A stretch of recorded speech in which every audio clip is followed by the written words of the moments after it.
Welcome to Second Take, the show that focuses on the issues behind the news. Even with the sharp declines in commodity prices, tremendous opportunities remained for an adjustment and reshaping of mining in Africa.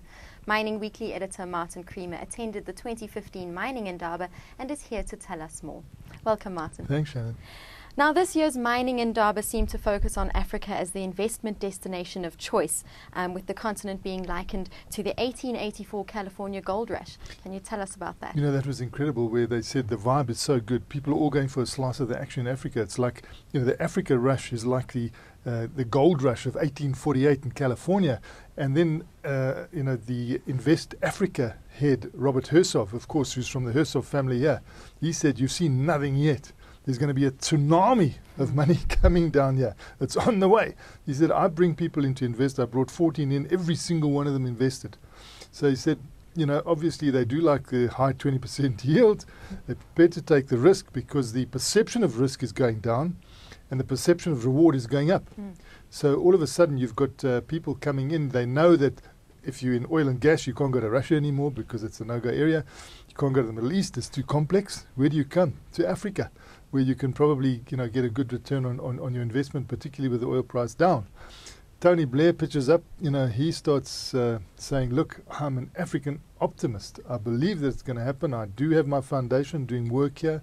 I get pleased with what I see. The 10 top growing countries in the world are in Africa, so this is, you know, the place to be." Other people stand up and say, "Look, don't talk BRICS, talk Africa. BRICS is gone."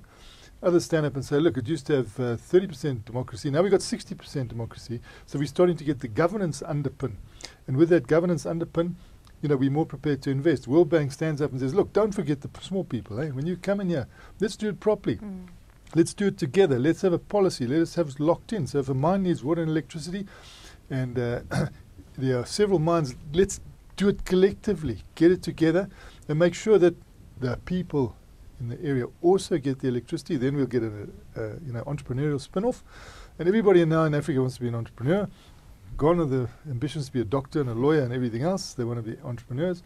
And then they can start supplying your mine. They've got an opportunity, and then further, you know, grow further. So the vibe is incredible. But as Tony Blair said, you know, things are difficult. He said, when I walked into 10 Downing Street, you know, the first time, and, you know, the top civil servant then turned to me and said, "Well, what are we going to do now? You know, it's all over to you." And actually, even privatization, he said, is difficult. So he advised the governments to bring in the best advisors. He said, rather pay for the best advisors when you are actually setting up a public-private partnership, whatever, so that everyone in your country benefits, that you protect them, and at the same time, it's good for the business. It's got to also be good for the business, but it must be good for the people of Africa. Otherwise, we're going to have colonialism all over again. So that sort of comment is just pervading the place. And you know, people stand up and say, "Look, I prefer to, these days, I would much prefer to invest in Rwanda than Italy." You know, and then they say, you know, they used to say, you know, bring Silicon Valley to Africa. He says, "I'm telling you, we're going to bring Africa to Silicon Valley. We're coming up with a lot of solutions here." They were talking about the banks and the way they bank in Kenya, you know, which is like way ahead. The mobile banking systems that they got there are way ahead. So they said you can start exporting from here. And the banks in Europe aren't making money. So, you know, the people are saying, "Look, rather come down, get a branch in a few places in Africa, and, you know, you stand to make a much better return at the moment. Probably a much better return than any other place in the world." But of course, they're not talking South Africa. South Africa, they don't even consider, because I think they see too much red tape. Nothing sorted out yet. You know, our oil and gas legislation not in place. Our minerals legislation still in flux. No electricity. Yeah, too little energy, and uncertainty as to how we're going to get it. So the actual interest is very much in Africa. Now, Tony Blair seems to think that it would be a collaboration with business and government to make this work. He says partnership. Don't try and do it on your own again. You know, I mean, the governments will find it too difficult. Business will find it too difficult. The people will find it too difficult. Get in there, get a collective going, but get good advice, and then implement that good advice, and make sure that, you know, you float all boats. And then you're going to have a successful formula. Now, platinum seemed to rear its head. Tell us a bit about Japan's ideas to heat 5.3 million homes with fuel cells. You know, it was fantastic. We get Robert Friedland coming out there who tells us, how to suck eggs. I mean, he's sitting in Canada and America. He seems to know more about platinum marketing than anyone. Well, also SFA Oxford.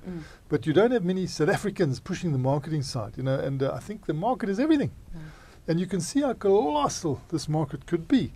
Now, why should Japanese homes have 5.3 million homes being built to take fuel cells, which use platinum? Why should the Japanese be planning for the Tokyo Olympics to be powered on fuel cells, and so that they can showcase the new hydrogen economy to the world, when we've got all the platinum here? What are we doing about it? Why aren't people shouting from the rooftops that, we could become the new Saudi Arabia, we can become the new energy provider? Why aren't we doing it in our own homes? Or why don't we do a mixture of solar power on our roof and some fuel cells, and we could be, we could all be power stations. Each home could be a power station. We'll be putting power into the grid, Which is what we need. So that Eskom can actually feed into the big the industrial and mining side. They'll have spare, because people will all be prepared. And you can see inverters are being made in Cape Town now by a German company. You get your solar power on your roof, you get your inverter, you use what you need. When you don't need, you put it in and you get credited. So, it might even be a paying proposition to invest in this photovoltaics, although it's normally quite expensive. But still, we can see that people who are investing in electricity at the moment seem to be doing it at a better rate than Eskom. What impact could this idea have on platinum in South Africa? You see, it creates the demand that we need. He's already set up very well, Robert Friedland. I mean, he's working on this mine in Limpopo it's close to the Anglo-American mine there as well. It's a potentially very rich mine. The way the platinum has settled there lends itself to mechanized mining. He's not going to employ that many people, but he's talking of people in a different paradigm. And he's got his offset arrangements. So he's got a 10% Japanese partner. Now, I think that was far-sighted, because the Japanese seem to understand platinum and how good it can be, better than anyone else in the world. Maybe it's all the cars. And the cars, you see, he's saying he's flashed up pictures of cars on the screen, showing you the Toyota and the other cars that are going to come out of there, the Honda, that will be fuel cell driven. He spoke of Hyundai wanting to be competitive, the South Koreans come in at a better price, and even Daimler coming in 2017. But the energy side of it is not always emphasized. We hear a lot about the automotive side, that the fuel cell can drive your car, that's the new engine and all that sort of thing. But what about your homes? I know it's very expensive at the moment, but it could turn out to be cheap in the long run if the volumes go up.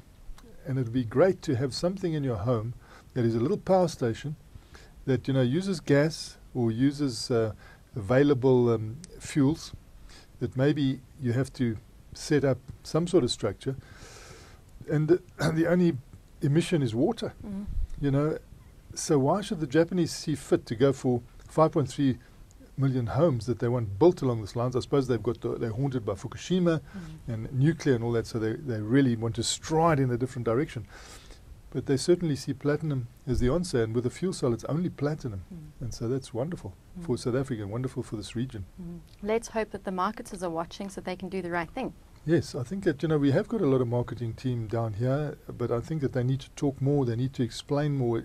When Robert Friedland gets up, I mean, raw, you really get enthused. Now, a lot of people seem to think that, you might have to take what he says with a pinch of salt. I've never found that. I find he ticks all the boxes, does an excellent sort of promotional job.